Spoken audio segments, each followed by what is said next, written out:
దీనివల్ల ఫార్మర్స్కి ప్రొటెక్షన్ అనేది ఏముంటుంది? అదేవిధంగా ఇప్పుడు ఇండియాలో మొక్క నాటుతున్నారు కదా, సో ఈ విధంగా ఇట్లా వీ షేప్లో వేయడానికి అవసరం లేదు.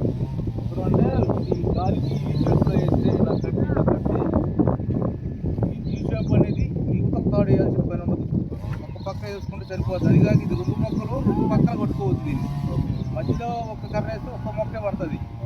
అది దీనివల్ల యూజ్. ఇప్పుడు దీన్ని స్టెప్ వైజ్గా మీరు స్టేకింగ్ చేసి ప్లాన్ చేస్తారు అంతే. అంటే ఎక్కడెక్కడ ఇప్పుడు నార్మల్గా ఇప్పుడు ఇక్కడ ఒక సిస్టంలో ఇక్కడ 2 అడుగుల పైన ఒకటి, మళ్ళీ 2 అడుగుల పైన ఒకటి, మళ్ళీ 2 అడుగుల పైన.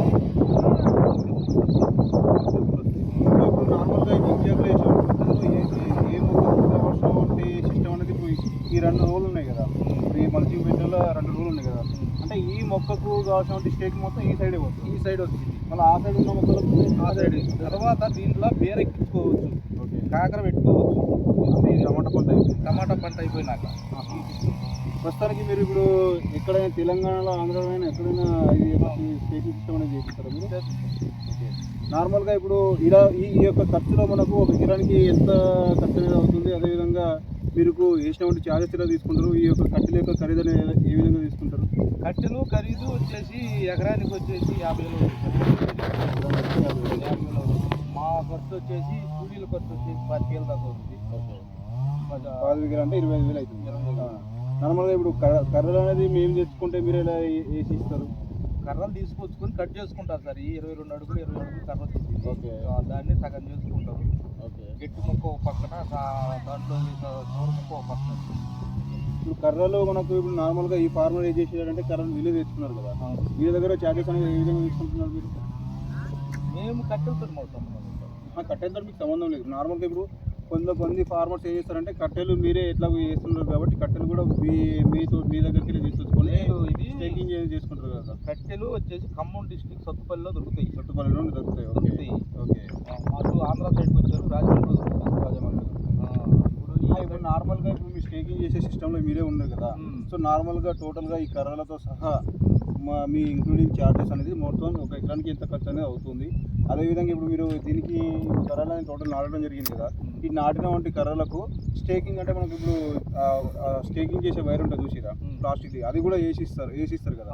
సో ఆ సిస్టమేటిక్లో టోటల్గా ఒక ఎకరానికి టమాటాకు సాగు చేసే వంటి రైతులకు ఎంతవరకు ఖర్చు అనేది అవుతుంది అని చెప్పేసి ఎంతవరకు ఖర్చు అంటే 80,000 దాకా అవుతుంది. 80,000 దాకా ఎకరానికి అవుతుంది. ఓకే. ఈ 80,000 రూపాయలలో మనకు నార్మల్గా స్టేకింగ్ అవుతుంది, అదేవిధంగా లేబర్ అయిపోతుంది, అదేవిధంగా ఈ యొక్క జియో వైర్ మనకు ప్లాస్టిక్ వైర్ ఉంటుంది సార్, అది కూడా అయిపోతుంది. ఇప్పుడు నార్మల్గా ఇప్పుడు ఇలా స్టేకింగ్ పద్ధతిలో మనము టమాటా సాగు చేసేవంటి రైతులకు ఇప్పుడు స్టేకింగ్ చేసుకుంటే మంచి క్రాప్ అనేది ఈల్డింగ్ అనేది ఎక్కువగా వస్తుందా? నార్మల్గా భూమి మీద వేసుకొని వేసే కాయకి ఇది పందిరి మీద వేసే కాయకి షేడింగ్ తేడా వస్తుంది, పట్ట తేడా వస్తుంది, కాయ నీటిలో ఉంది. అంటే నార్మల్గా ఇప్పుడు జూన్ 21 తారీఖు కదా ఈరోజు. సో జూన్ 21 తారీఖు అంటే ఇప్పుడు ఎక్కువ వర్షాలు ఇక్కడ లేవు. సో నార్మల్గా ఇప్పుడు స్టేకింగ్ చేసే పద్ధతికి ఇంకొక స్టేజ్ రాలేదు, కాకపోతే అడ్వాన్స్గా ఫార్మర్ అనేది అడ్వాన్స్గా చేపించుకుంటాం. మళ్ళీ కూలీలు అనే దానికి పని లేకుండా ముందుగా చేసి వెళ్తాము. కూలీలు పెట్టుకొని దాన్ని స్టేకింగ్ అనేది కిందకి చేసుకుంటూ వస్తాం.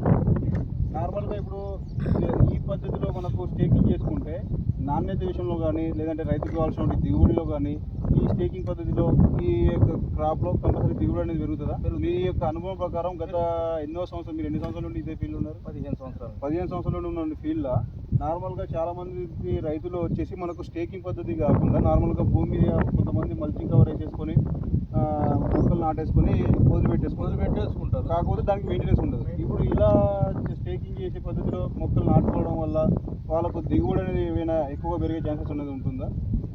దానికి దీనికి డబుల్ దిగుబడి వచ్చింది.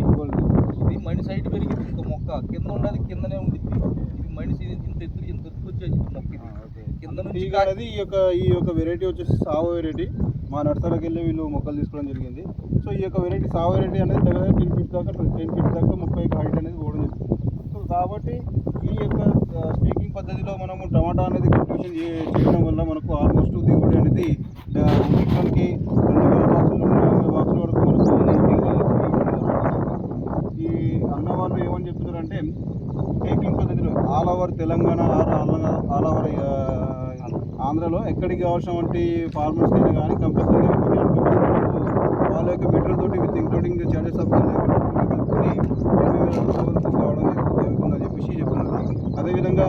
నార్మల్గా స్టేకింగ్ కర్రలు అనేది ఫార్మర్స్ తెచ్చుకుంటే ఇక ఒక ఎకరానికి వచ్చేసి మనకు 20,000